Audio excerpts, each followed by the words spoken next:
The 2025 Ryder Cup at Bethpage Black in New York promised fireworks from the moment that the two captains, Luke Donald for Europe and Keegan Bradley for the United States, led their teams into battle. With the home crowd creating a raucous atmosphere, many expected the Americans to seize an early advantage. Instead, Europe produced a start for the ages. I don't think I have any. I don't think about expectations. I don't bother with that kind of stuff because it's unimportant to me. What I focus on when I show up to tournaments is my preparation, and I have prepared for this tournament. I'm ready to go out and compete. When I step up there on Friday, I can tell myself on the first tee that I did every last little thing that I could in order to play well, and it's time to go do what I love to do, and that's compete and have fun. And I'm excited to be able to play in front of a home crowd, but I truly don't think about expectations or anything like that. That's wasted space in my brain. I think one of the most motivating things you can have is watching the other team celebrate when you've lost, and no matter how great of a time, like some of my best memories in the game were from Whistling Straits. Like we got hammered on the golf course, but as a team and how close you become, and the moments that we drew on that week are still some of my best memories in the game.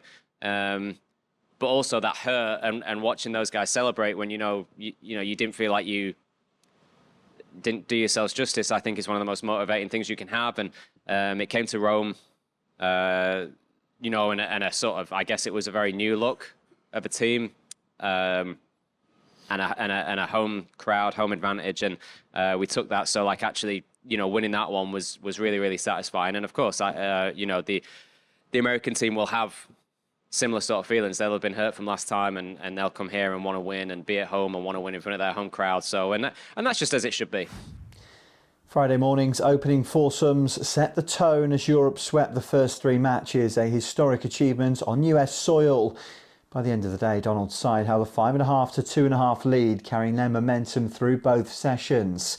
Saturday was no different. Ruthless in foursomes and resilient in four balls, Europe stretched their advantage to a staggering 11.5 to 4.5, the largest margin in modern Ryder Cup history heading into the singles. We love to do things that haven't been done before. We've achieved quite a few things this week already, but the goal for me is still, we're close to the finish line, but we still have a long way to go. And these guys are very aware of what the difficult environment is going to be like tomorrow.